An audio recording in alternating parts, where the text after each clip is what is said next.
பாஸ்கா விழா கொண்டாடும் காலம். எருசலேம் மற்றும் அதை சுற்றியுள்ள பகுதியிலிருந்து மக்கள் எருசலேம் தேவாலயம் நோக்கி சென்று கொண்டிருக்கிறார்கள். 30 கிலோமீட்டர் தூரத்திற்கு உட்பட்ட ஒவ்வொரு யூத ஆணும் இவ்விழாவிற்கு வர வேண்டும். இது யூத சட்டம். பாலஸ்தீன யூதர் மட்டுமல்ல, உலகத்தின் எல்லா பகுதிகளிலிருந்தும் யூதர்கள் தங்கள் தேசிய திருவிழாவை கொண்டாட கூடினார்கள். பல்வேறு எதிர்பார்ப்புகளோடு மக்கள் கூடிக்கொண்டிருக்க இயேசுவும் எருசலேமிற்கு பயணிக்கின்றார். ஆண்டாண்டுகளாக அந்நிய நாட்டில் அரசர்களுக்கு அடிமைப்பட்டு கிடந்த மக்கள் தங்களை பாவத்தில் இருந்தும் அடிமை வாழ்வில் இருந்தும் மீட்க போகிற ஆண்டவரை பார்த்து ஒலிவ கிளைகளை கையில் ஏந்தி, தாவீதின் மகனே, ஆண்டவரே, எங்களை மீட்டருளும், ஆண்டவரே வெற்றி தாரும் என்று ஆரவாரம் முழங்க வெற்றி ஆர்ப்பரிப்போடு எருசலேம் நுழைந்ததை இன்று நாம் கொண்டாடுகிறோம். இதையே கிபி 5ஆம் நூற்றாண்டில் எருசலேமில் வாழ்ந்த கிறிஸ்தவர்கள் அனைவரும் நண்பகல் வேளையில் ஒலிவ மலையில் கூடி ஜெபித்த பிறகு மாலையில் ஒலிவ கிளைகளையும் வேறு சில மரங்களின் கிளைகளையும் கையில் ஏந்தி பவனியாக எருசலேம் ஆலயத்திற்கு செல்வதை வழக்கமாக கொண்டிருந்தார்கள். இதுவே கிபி 8ஆம் நூற்றாண்டிலிருந்து குருத்து ஞாயிறாகவும் குருத்தோலைகளையும் ஒலிவ கிளைகளையும் புனிதப்படுத்தும் சடங்காக மாறியது. இதோ அர்ப்பணியாளர் இயேசுவின் அரசாட்சியை வெளிப்படுத்தும் மன்னருக்குரிய சிவப்பு நிற திருவுடைகளை அணிந்து கொண்டு பீட சிறுவருடன் பவனி வருகிறார்.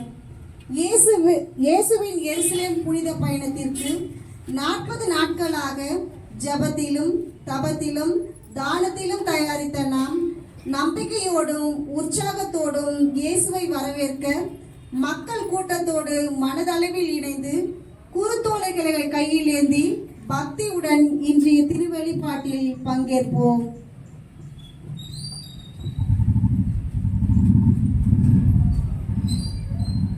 தாவீதின் மகனுக்கு ஓசானா, ஆண்டவர் பெயரால் வருகிறவர், ஆசி நிரம்ப பெற்றவரே, இஸ்ராயேலின் பேரரசே, உன்னத கலிலே ஓசானா, உன்னத கலிலே ஓசானா.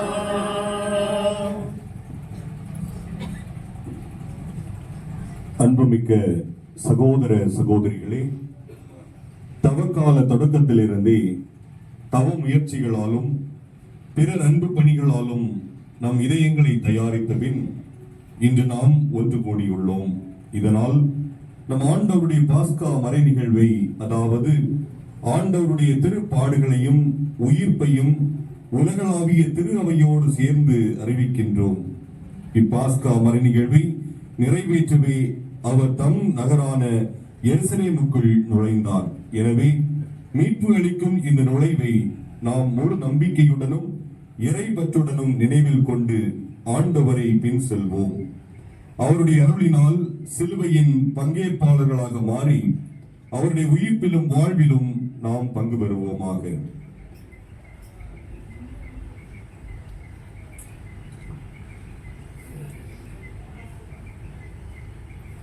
மன்றாடுவோமாக. என்றென்றும் உள்ள எல்லாம் வல்ல இறைவா, இக்குருத்தோலைகளை உமது ஆசியால் புனிதப்படுத்தி அருளும். அதனால் கிறிஸ்து அரசரை அக்களிப்புடன் பின்பற்றும் நாங்கள் அவர் வழியாக நிலையான எருசலேமுக்குள் வந்து சேர ஆற்றல் பெறுவோமாக. என்றென்று வாழ்ந்து ஆட்சி செய்கின்றவர் வழியாக உம்மை மன்றாடுகிறோம்.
ஆண்டவர் உங்களோடு இருப்பாராக.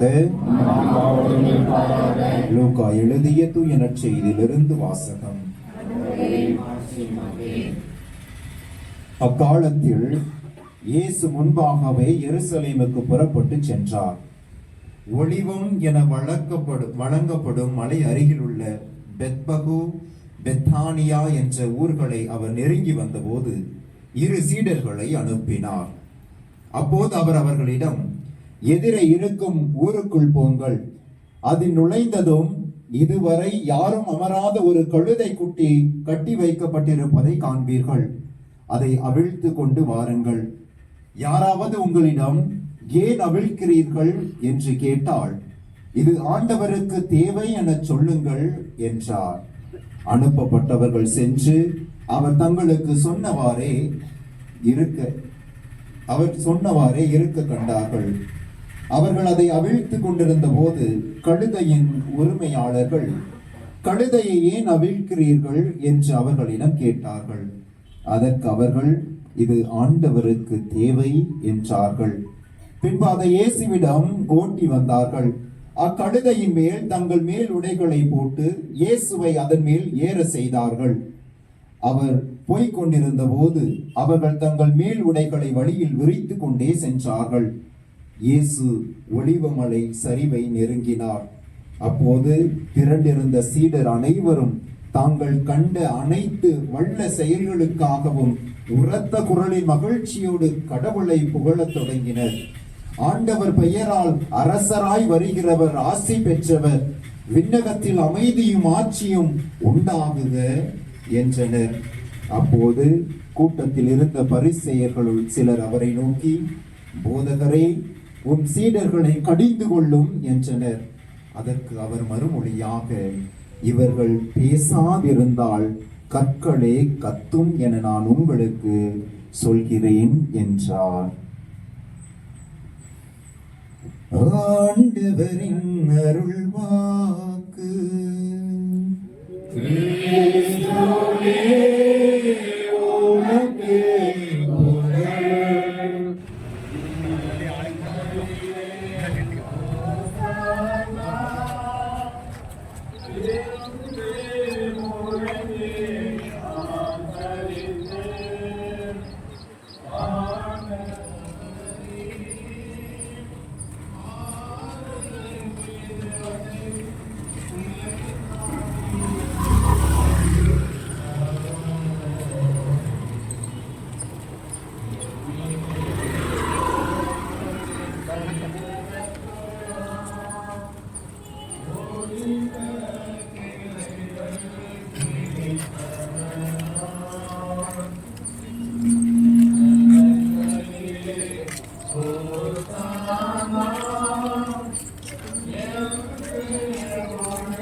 ஆயிரக்கணக்கான வருடங்களாயும் ஆண்டவரே உம்மை எதிர்பார்த்தோம்.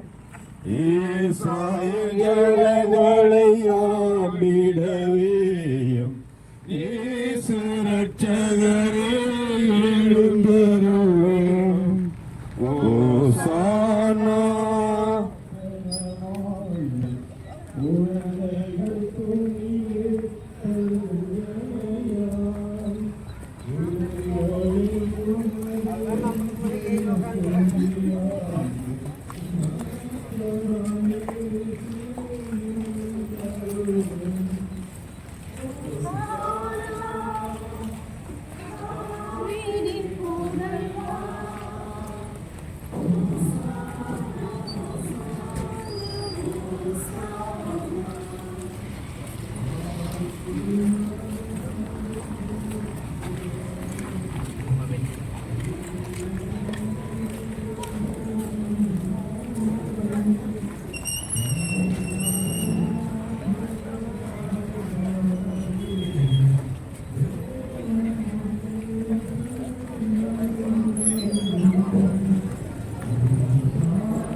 உடல்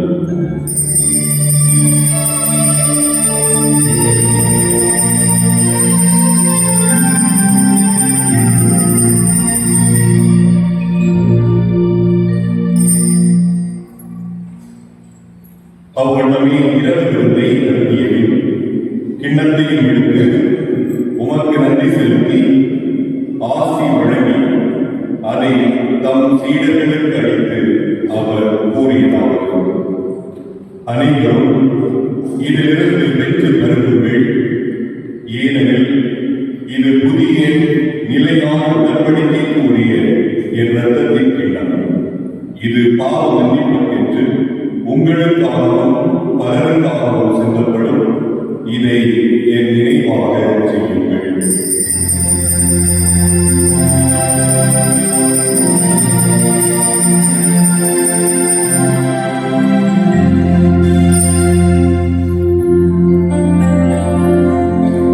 நீரே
ஆண்டவருடைய அருள் எங்கும் இருப்பதாக.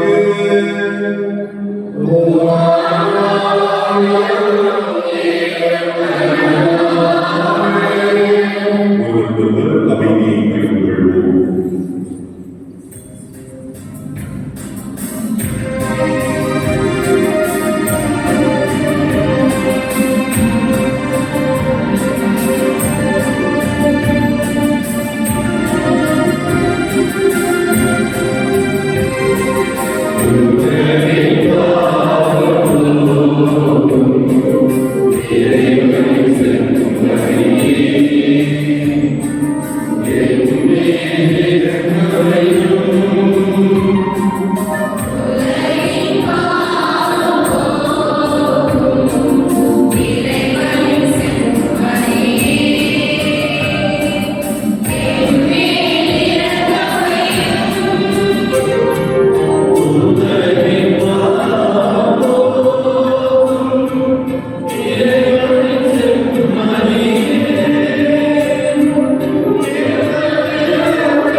இதோ இறைவனின் செம்மறிகள், இதோ உலகின் பாவங்களை போக்குபவர்.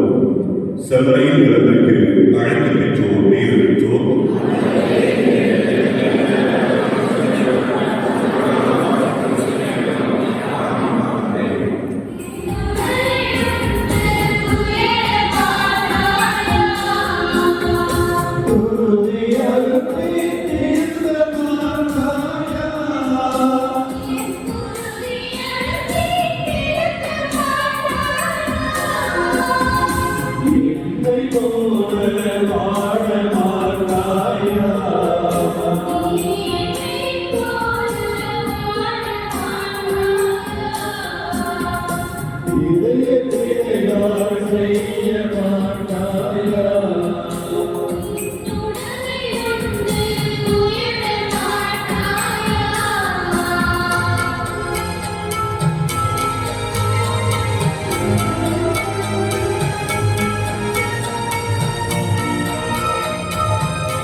ஆண்டவரே, புனித கொடைகளால் பெற்றவரே, உம்மை பணிவுடன் வேண்டுகின்றோம். அதனால் நாங்கள் நம்புவதை உம் திருவாரியினால் எதிர்நோக்கியிருக்க செய்தீர். நாங்கள் நாடுவதை அவரது உயிர்ப்பினால் வந்தடைய செய்வீராக. எங்கள் ஆண்டவராகிய கிறிஸ்து வழியாக உம்மை மன்றாடுகிறோம்.